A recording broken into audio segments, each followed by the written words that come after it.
Hey skiers, I'm Jeff from skiessentials.com. I'm Bob. Happy Friday. Welcome back to our Top 5 Fridays ski industry news videos. I'm pretty sure we have taken the last 2 weeks off from Top 5 Fridays. Correct me if I'm wrong. I can't remember. They'll remember. Correct me if I'm wrong, but welcome back. Feels good to be back. Yep. Been busy around here lately. Lots of holiday orders, so thanks to anybody who's been shopping with us. And we're turning things around as quick as we can, getting things out the door. It's a hustle. It's a grind. Yeah. It's crazy. It's pretty cool to see. Yeah, totally. And separate from that, we've got some other fun stuff going on right now too.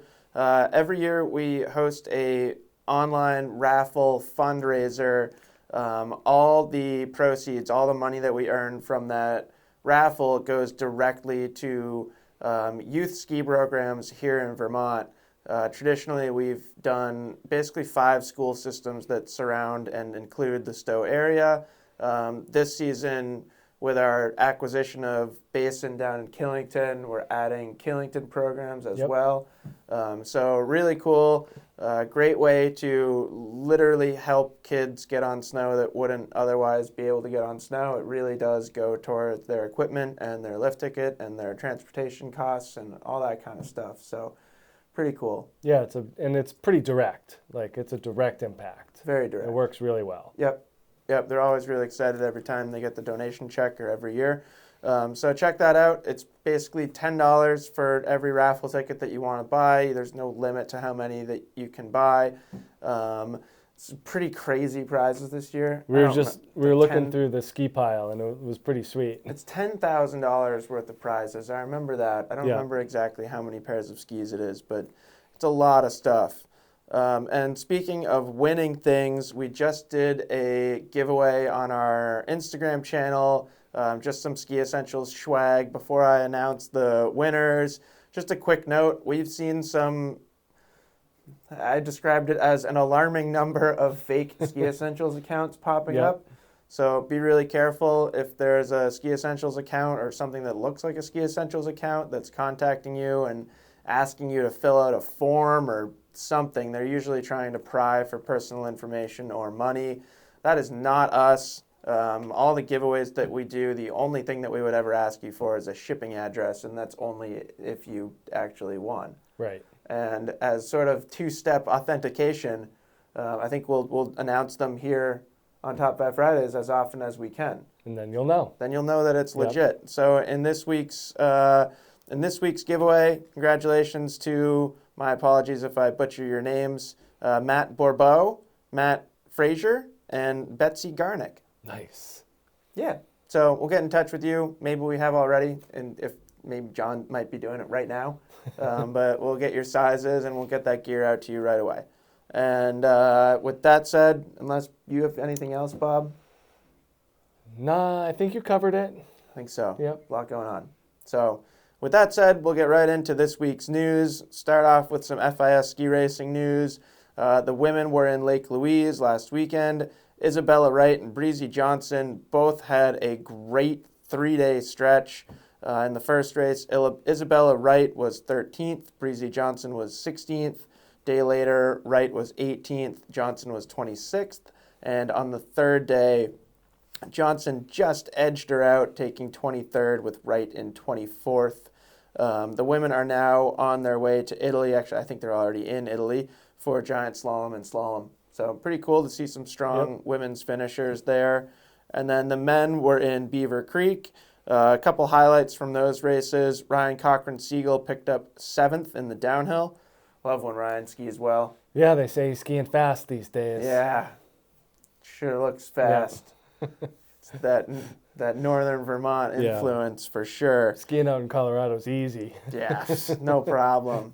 I mean, the past couple days is pretty evident of why the East Coast and northern Vermont in general produces some really good skiers. And then the next day, River Radimus picked up a 16th in Super G. And I don't know if you saw that race, but he was psyched in the finish area. Super cool to see. That is nice. Love that energy. Now the men are in Val d'Isère, or their next races are in Val d'Isère. We got slalom and giant slalom. Now, Second topic of the week, and this is an interesting one, and I don't really want to speculate too much on it. Our esteemed colleague Matt in the written news, he shared some additional thoughts, and this is kind of one of those things where I just prefer wait and see what happens. Right. It is what it is. It's got to move forward. Right. So the FIS has acquired the Freeride World Tour, which is, I can't say that it's something that I necessarily anticipated. Did you, Bob? No. It was one of those things that I kind of thought was like an April Fool's Felt social like it. media Right. thing. I was like, that can't be real. Right, that doesn't work. Yeah. So we'll see. Obviously, it's a huge organization, so they could bring some money to the events. I think the general concern with things like this is and this has been a trend over the past couple decades with the emergence of free skiing and park skiing and ultimately FIS involvement in that. The word free and freestyle doesn't always feel like it matches what the FIS wants to do. Yeah. And I don't know, I guess speaking from a park skiing perspective, the sport has certainly changed since it fell under the FIS umbrella. Yeah. Has it changed for better or for worse? I don't know. I don't really know. But it is different. Yeah. At least the competition side of it is different. It feels different. The concern is that you're putting the free and the style into a box. Right, That's, I think, the fear is that Correct. FIS is going to put it into a box, and if you're outside of that box, Right. If you don't, then you lose right. points. You're not as good. Right. If you don't meet what they decide is the criteria. Right. So. And I get it. I think that's a valid concern for Totally. sure. But on the other hand, you are you're increasing your potential and your outcome, X-fold. Right. I don't want to put a number on it, but it's definitely increasing that viewing power. Totally. Which seems to be the FIS goal. That's definitely it falls right in with the theme of the FIS over the past year or two. So time will tell. We'll keep our eyes and ears on that one for sure. Yep. And who knows? It could be fine. That's why I don't try I try not to get too worked up on these things. I'm sure it'll be fine. I don't want to speculate too much. There's still going to be crazy people. There'll still be really cool skiing Yep. down really technical steep terrain. Yep. That will still exist. Yep. Third topic of the week. This is another one that I don't want to speculate too much on. Salt Lake City's bid to host the 2030 Olympics seems to be growing in promise.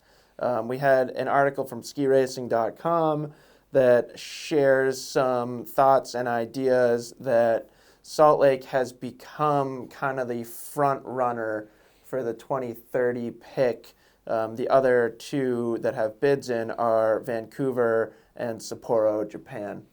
So I think we've talked about this before not too long ago, and I'd be psyched to visit the 2030 Olympics in Salt Lake City. Yeah, I mean, they got the infrastructure there, as does Vancouver. Right. It just seems like those are two really good places for it to be. They could kind of just have, they could go back and forth. I don't know why they every don't. Winter Olympics. Yeah, I don't know why they don't do that. They have to pick these strange places Right. to put the Winter Olympics. And Right. there's these wonderful places. With cities and mountains. Right, with cities and mountains right there. There you go. Yeah. But Major airport. right. Flying into Salt Lake's pretty simple. It was real easy. Yeah. So another one that we'll keep an eye out, see what happens with that. And then this article is pretty cool. We have an article from Seattle Times highlighting Annette Diggs, who is a Black woman ski instructor and the founder of Edge Outdoors. Edge is a nonprofit looking to diversify the demographics in skiing, particularly open it up to more people of color. And I don't want to I don't know. I usually when there's a really well-written article like this, I don't like to kind of summarize it and give it to you guys in a snippet of what it actually is. But her story is really cool. Goes through kind of her early fascination with mountains, her initial introduction to skiing, her reaction to kind of the fact that it's more of a white male-dominated sport than anything else. Right. I think there's good white female presence too, but I think it'd be hard to argue against the white part. It's a pretty homogenous group. Totally. And ultimately, her decision to become a ski instructor to help make the sport more accessible to people of color. She's now in her 5th year as an instructor at Stevens Pass. So strongly encourage you to click on over to Seattle Times and read through that article. I don't know. I think stories like this are really cool. Yeah, no, it was nice to kind of get the brief synopsis of that, even just through our article. It was really nice. Yeah. So check that out. And then we've got some great edits of the week. Bob, I know you were watching some of these earlier. First up, we have Return of the Turn with River Adamus. There he is again. Not fresh off his 16th, because I'm sure this was filmed before then. A while ago. You know what I mean. Fresh off his 16th place finish in Super G, making some beautiful turns in Alaska. And then we have a 22-minute film called Chameleon from DV8 Films. Some of my favorite skiers in there, Tornator Wallace. Always a pleasure to watch him ski. And then this was really cool. Kind of a longer edit. I think it was around 10 minutes, called The Joy of Skiing. Just incredibly cinematic. Really, really pleasant, kind of uplifting watch, I thought. It's like, clearly this person or these people don't have like a huge budget, but somehow they make it look like it's a really well done video. Very professional. Yeah, it was really cool. Yep. And then we have, I believe this is the 11th film from the bunch, who has, you know, as a group of skiers, they started as like a kind of fringe, questionable group of people, and they've emerged as some of the most influential skiers in the world now that we're in 2022. So 26-minute film from them called Many Fantasies Later. And yeah, if you're into really, really creative skiing, I would strongly recommend checking that out. Yeah, that's a good one. Yeah. Everyone in that is amazing. Yeah. They are incredible athletes, and they think completely outside of the normal box of skiing. And another little video there that has a lot of really cool cinematography. Like there's obviously a good amount of skiing, but like, you know, the landscapes and whatever they do visually is pretty awesome. Totally. So it's worth a watch. They are true professionals in their craft, both the skiing and the videography and the production and editing and all that stuff. So that's it for Edits of the Week. That's it for Top 5 Fridays. We had a bit of a warm spell here in Vermont the past week, but back to winter temps, so be out there sliding around this weekend for sure. Hopefully that keeps up. If you are in the Stowe or Killington area this weekend, we have a customer appreciation event at both our brick and mortar spots, Pinnacle Ski and Sports here in Stowe, the Basin down in Killington. So swing over. There's a free raffle. This is separate from our online raffle, but we are still raising money at these events for basically those same youth programs. Yeah, store proceeds. Yep, 10% of all proceeds, of all revenue in the store this weekend is going to those school programs. So, yeah, if you happen to be in Stowe or Killington, poke your head in. You can write your name down on these are free raffle tickets, and you could win a little prize package. It's going to be a bunch of kids skiing around on Stokely's this winter. Are there? Yeah, all this money that we're raising. Oh, you're saying we're going to raise so much money, all the kids are going to buy Stokely's. We're just going to have sweet stuff. Yeah.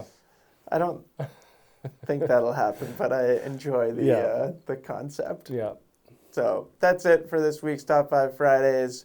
Hope you guys all have a fantastic weekend, and we'll talk to you next week. Bye.